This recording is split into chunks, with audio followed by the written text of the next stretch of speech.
What is up, everybody? Here we are again. It's been too long. Just been a little bit busy, taking care of some outside work stuff and just a bunch of things that I'll share with you in a future video for a later day. Um, this little reaction is going to be based off of a question I have for you. Whenever a up and coming movie gets released, do you all watch the movie trailer? Do you not watch the movie trailer because in most senses it may give away a particular scene or you feel like you get spoiled? For me, it just depends.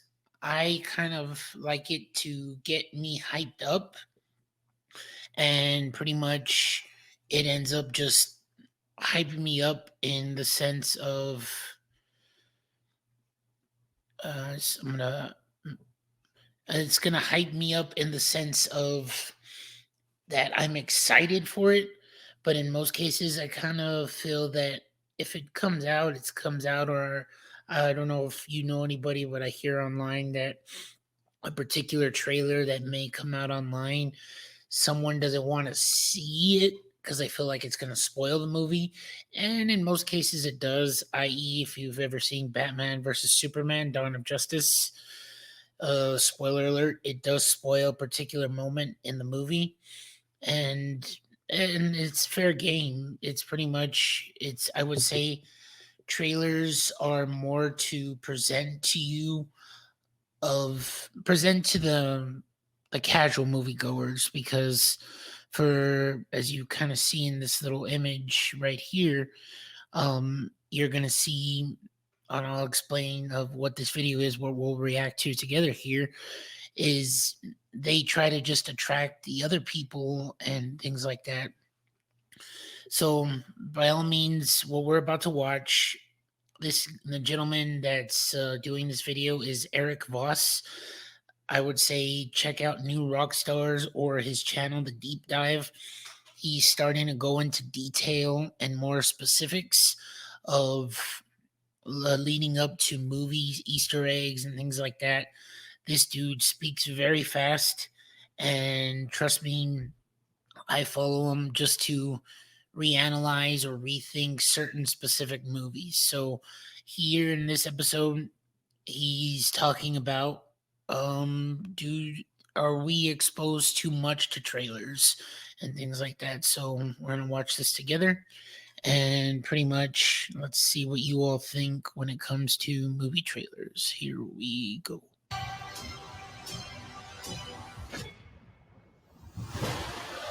You have two choices. You can be the destroyer of this world.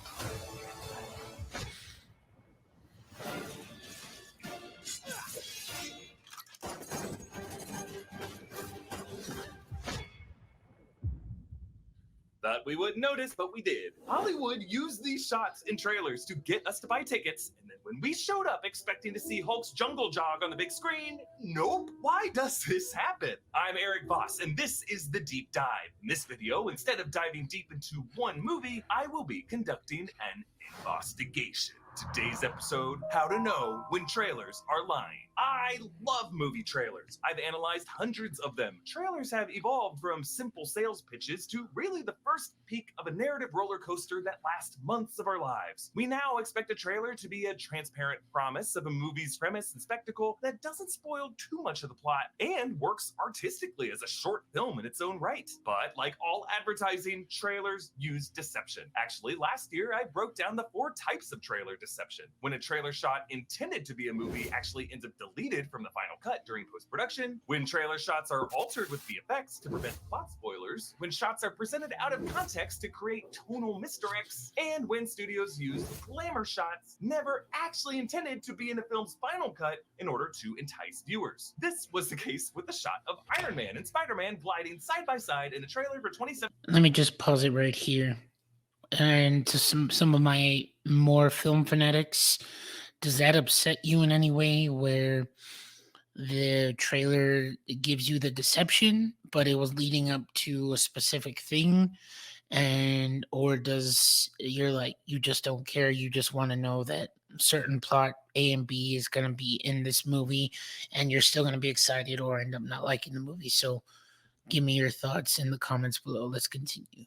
17 Spider-Man Homecoming that was never planned to be in the movie. But I concluded that so long as the movie on the whole delivers on the promise, in this case, Peter and Tony's relationship was the heart of Homecoming, a bit of deception is justified. But then, in 2022, Morbius, the living vampire, burned all of that trust to the ground. Never seen this that movie's trailers this movie. promised crossovers with Spider-Man and Spider-Man villains, but these shots and scenes were removed from the film until a mere Spider-Man mention was awkwardly jammed into the movie's BS post-credit scene. But Morbius wasn't alone. Moviegoers have increasingly been feeling similar whiplash with movies like Thor: Love and Thunder, which had trailers promising a killing spree from Gore the God Butcher, but director Taika Waititi removed Gore's murder scenes and really relegated this villain to a comedic kidnapping plot. And now, a federal judge has permitted a false advertising lawsuit to move forward, plaintiffs suing Universal Studios over the 2019 Beatles movie yesterday, after the movie's trailers showed Ana de Armas before the director cut this storyline. So here's the truth that I think we should keep in mind whenever we see trailers, and as I, on this channel, give you a peek under the hood at my investigation process, all trailers lie. But faithful trailers lie to make our film-going experience more authentic, and dishonest trailers lie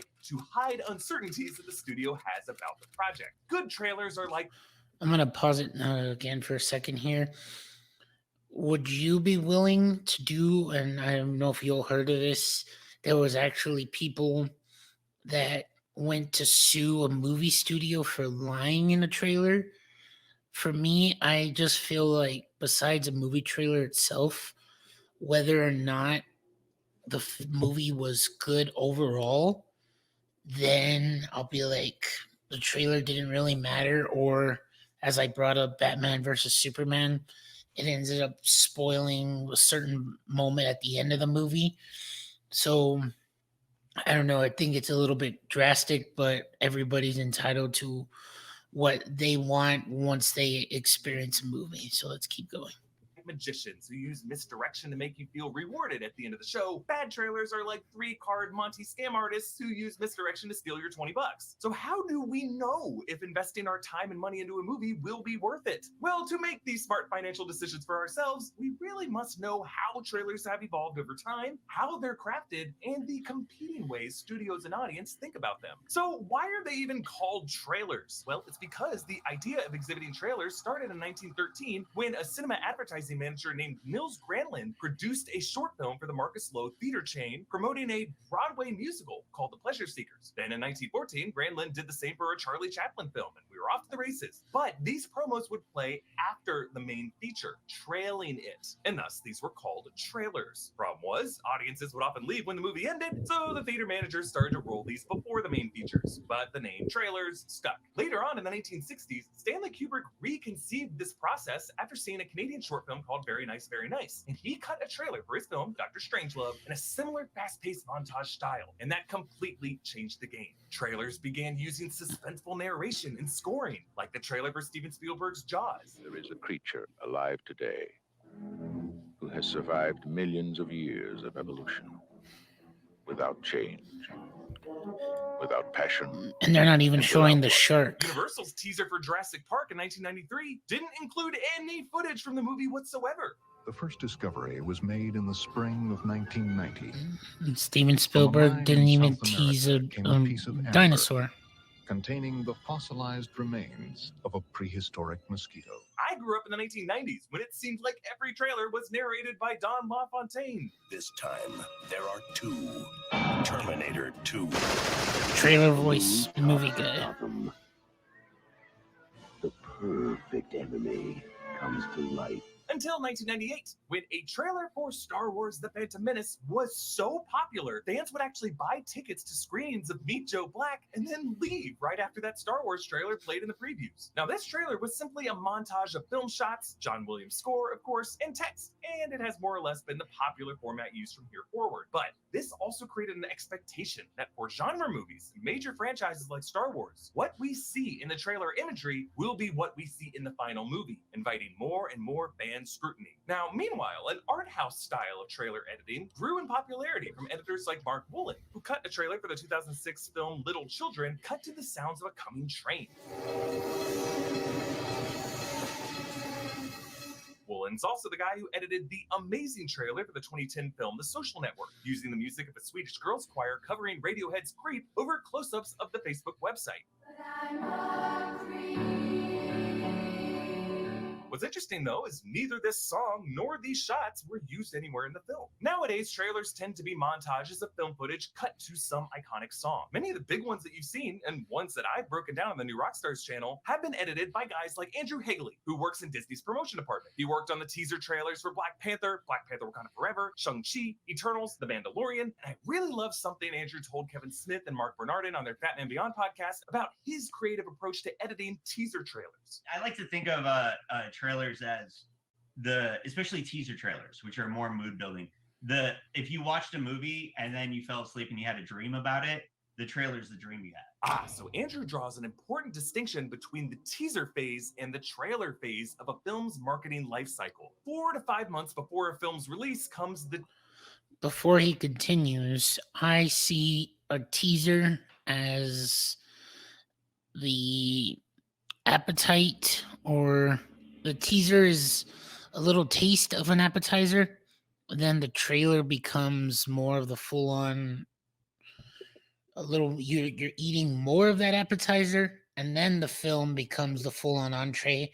And whether or not you enjoyed that entree, you're not going to eat Mexican food, Italian food, or whatever.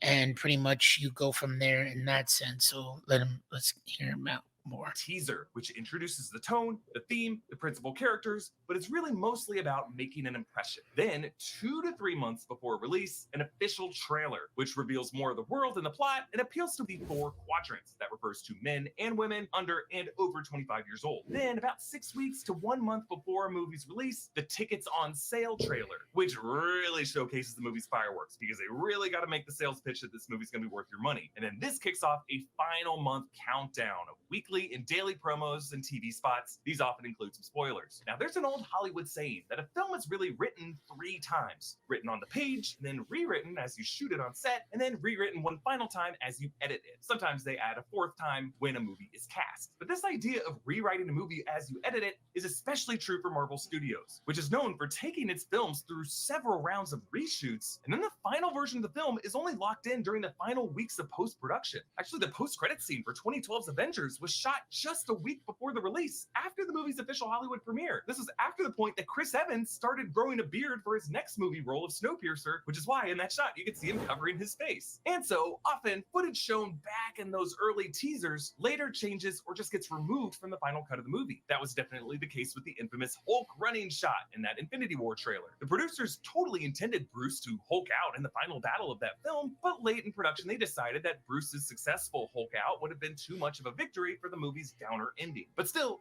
this gives us a decent barometer for when to be skeptical of trailer footage. The very first teaser is more of a thematic suggestion than a shot-for-shot promise of what will be in the final version of a movie. Now, that's not to say that these teasers are worth ignoring. On the contrary, everything we see in these teasers is definitely part of the creative team's vision for the film. I think the shots that get cut give us a rare look into how difficult and sacrificial the filmmaking process is. But we also need to think about where, in a single trailer, deception tends to occur. Trailers always follow their own narrative structure that tend to have 3 acts. Act 1, set up the context and the tone. Act 2, showcase the spectacle of the movie. And then Act 3, tease the conflict. So basically, the story of every trailer is Act 1, a hero. Act 2, enters an unfamiliar place. Act 3, and faces a threat, but it's not what you think. It basically That becomes third like an act, actual especially movie, for early teasers, but they don't want is to where, spoil it according for to my you. research, misdirection is the likeliest to occur. Trailers are edited to leave fans on a cliffhanger mystery designed to generate as much buzz as possible. I call this the hero shot.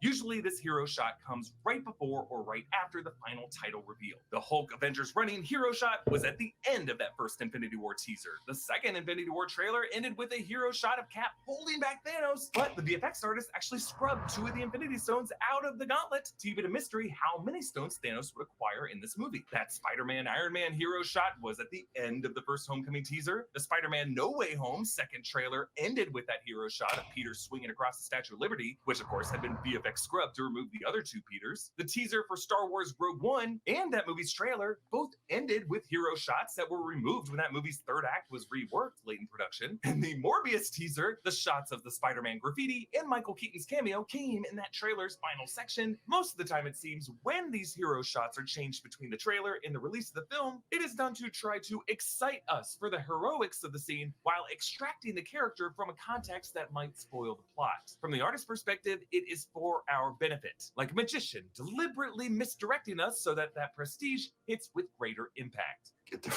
out of my house. And so, when trailers seem to be showing us all their cards in a dramatic climax hero shot, they're really often hiding one of two things. Either one, this movie's got the goods and we don't want to spoil them for you yet. Or two, we're taking a risk and we're worried that if we show you the big reveal out of context, you might hate it. And we hope this movie, when you see it, will win you over. Now, the risk takers aren't always bad or unethical. For example, the mystery hero shot at the end of the very first Wakanda Forever teaser. This was a gamble. Marvel Studios knew fans might have mixed reactions to Shuri being the new Black Panther. So instead, they gave us only a mystery silhouette who could have been anyone at that point. Nakia, Okoye, M'Baku, even resurrected Killmonger. They manipulated our imaginations that they knew we would deploy, and they even managed to fulfill the wildest of those expectations by bringing back Killmonger in another way. So when we cross-reference the acts of a trailer with every movie's marketing life cycle, the trailer shots most likely to contain misleading claims are the Act 3 hero shots of the earliest teasers, meaning the closer to a movie's release date that we get, the less likely the trailer footage is dishonest. Why is this the case? Well, at this point in a movie's production, the picture is more likely to be locked in at that point, and the studio knows what is and what isn't going to be in the final version, and the final trailers and promos will contain the footage most likely to be circulated on TV and social media, and the studios want that marketing to be the closest to the experience fans will have in the theater. But one challenge to that rule is now facing major legal consequences. The 2019 Danny Boyle film Yesterday stars Himesh Patel as Jack, a musician who wakes up one day to realize the world has never heard of the Beatles. The trailers for this film included a scene of Jack serenading Ana de Armas on a talk show. This scene was cut from the film, but even a trailer that released just 3 weeks before the film's release, this Ana de Armas shot continued to be used in the marketing. Later on, two moviegoers sued Universal, claiming false advertising in these trailers. This actually was not the first lawsuit of this kind. A Michigan moviegoer sued a film distributor over the 2011 film Drive, starring Ryan Gosling, claiming the film's trailers depicting a car chase action film were false advertising, as the movie ended up being a slower, more violent, noir art house film. The case was dismissed. But for this Yesterday lawsuit, Universal tried to get the case thrown out, arguing that a trailer is, quote, artistic expressive work that tells a 3-minute story conveying the theme of the movie and should thus be considered non-commercial speech. They cited in their briefing that Jurassic Park teaser that I mentioned earlier, which contained no footage from the movie. However, U.S. District Court Judge Stephen Wilson ruled against Universal's motion for dismissal, writing, quote, Universal is correct that trailers involve some creativity and editorial discretion, but this creativity does not outweigh the commercial nature of a trailer. At its core, a trailer is an advertisement designed to sell a movie by providing consumers with a preview of the movie. So this case will proceed for now.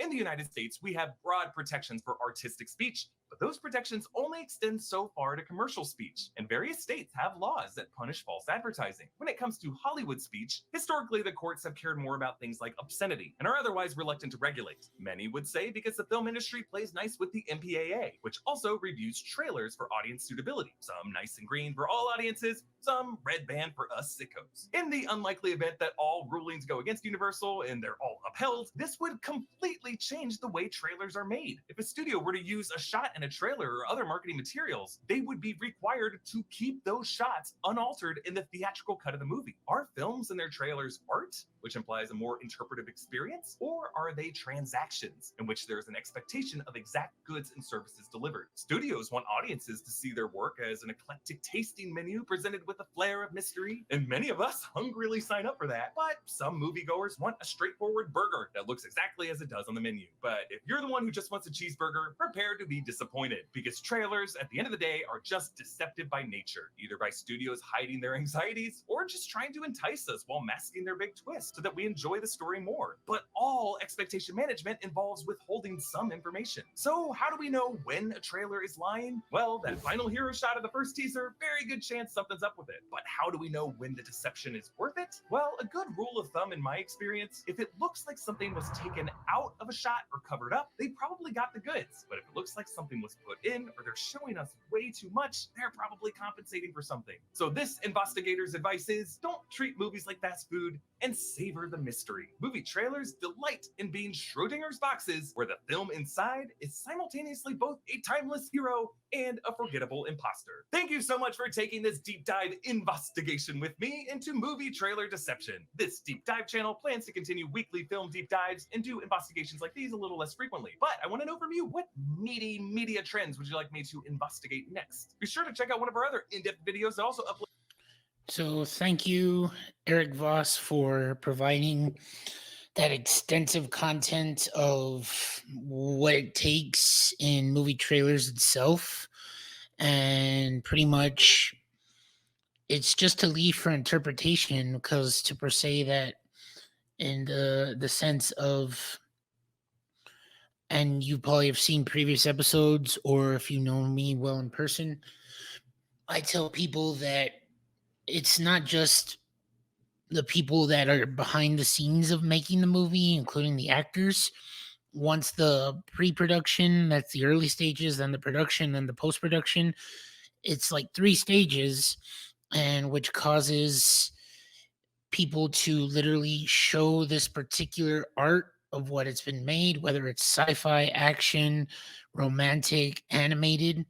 Then they give you that sense or that taste of what you're going to be seeing eventually in the theater. Then once it's all said and done, you're sitting in the theater, and whatever trailer you may have saw, as he referenced 3 or 4 months ago, it ends up being, oh wait, they showed this in the trailer, but then all of a sudden, oh my gosh, I didn't expect this to be in the movie. It's a surprise. Or, oh, they showed that in the trailer. They kind of spoiled it. So I've never really had problems with trailers. And to those who feel like they've been deceived, as you saw in the video, by all means, if you want to go and go to those extremes in suing a movie studio, um, it's considered false advertisement to you, then by all means go ahead and do that. So yeah, it's one of those where I've never been bothered by it. I kind of feel like it hypes me up, like preparing for the holidays or preparing to get a promotion or certain things, and leading up to something big that you finally, it's here, you're excited for, and things like that. So yeah, no, thank you all. This has been a reaction to, I'll leave the description or a link to Eric Voss's channel, a deep dive. Check out the other videos that he's done. You can also catch him on New Rockstars, where he gives you Easter eggs, breakdowns of trailers, movies, TV shows, just a whole bunch of things. And if you're into learning all that, check it out. Thank you all again for watching this reaction. Please make sure to like, subscribe, comment. Again, let me hear your take. What is your ideal or sort of thing towards movie trailers? Are they worth your time? You don't really care. No matter what, you're still going to see the movie. So let me know in the comments below. In the meantime, thank you all so much for watching. We'll see y'all next time. Bye-bye.